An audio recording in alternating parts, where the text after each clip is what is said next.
Hello, dearies. Today's topic is on change. Change is the key. Now, we all know that the only thing which is certain is change, that everything is constantly changing and moving in the universe. Everything is impermanent in nature, nothing is static, nothing. Even as we move throughout the day, our moods are changing, our thoughts and perceptions are changing, our activities are also changing, and the way you find yourself early in the morning is not the same as you finally withdraw from the day in the night. And also our thoughts and perceptions about everything is changing, then everything in the nature is also changing, and mother nature is very very adaptive to change. It has no difficulty. Everything which has a life is changing because that is the nature of life. Now, on the battlefield of Kurukshetra, when Arjuna found himself in a mental chaos, Krishna tells Arjun to maintain calmness. So, why change is so important, and most importantly, why do we need to embrace change?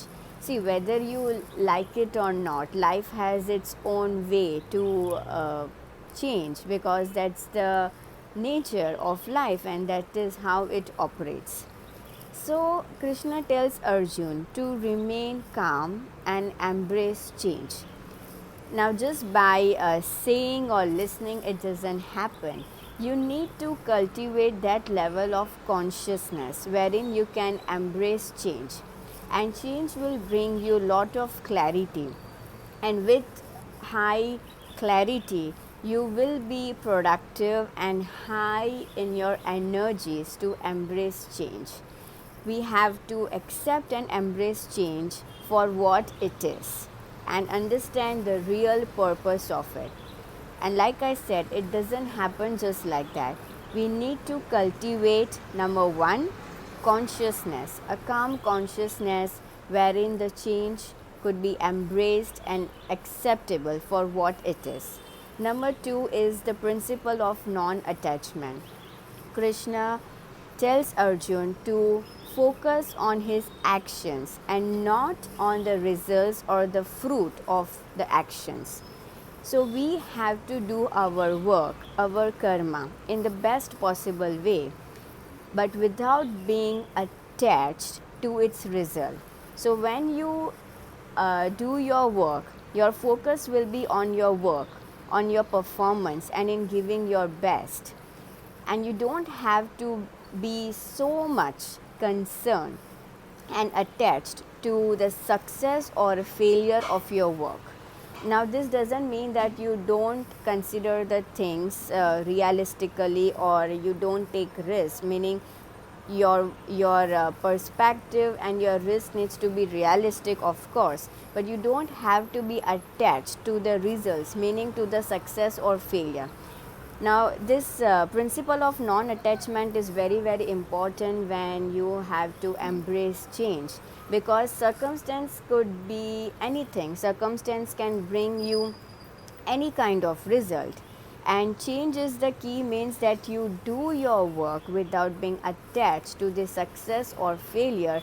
Then only you can see what the circumstance has to offer you, because if the circumstances are according to your expectations, then it, of course, it will bring you a lot of pleasure and a kind of convincing attitude. But if it turns out to be something else, then you will be stuck.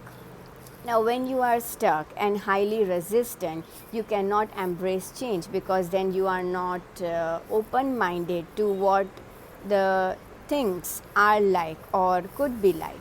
Therefore, principle of non attachment and living resistance is also very very important in embracing change.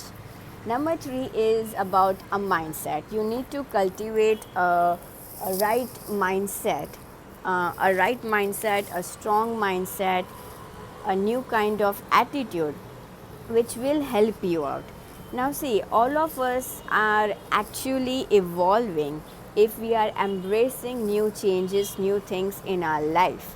Meaning, we are shifting from old mindset to new mindset. We are shifting from old consciousness to new consciousness. Then only we can say that we have really, grown, that we have really uh, been successful in some ways. Because if you are still stuck in your old consciousness, then where is your growth, right? So mindset, cultivating a new mindset is very important when it comes to change. And this explains evolution in its essence, as in, what is evolution? Think in your own ways. To me, evolution means that I'm shifting from the old to the new. I'm changing my mindset. I'm being more adaptive and functional in a way that it ensures my survival. So that is evolution. It ensures my survival, as well as I use my new and present intelligence, the dawn, the new awakening and intelligence, in a way that it actually helps me to bring new perspective and actually use my knowledge, my experience and wisdom in a way that it serves me. So dearies, change is the key. Throughout this week, I want you to focus on change, as in, where do you need to change and what kind of changes you are required to embrace and accept in your life. Thank you so much.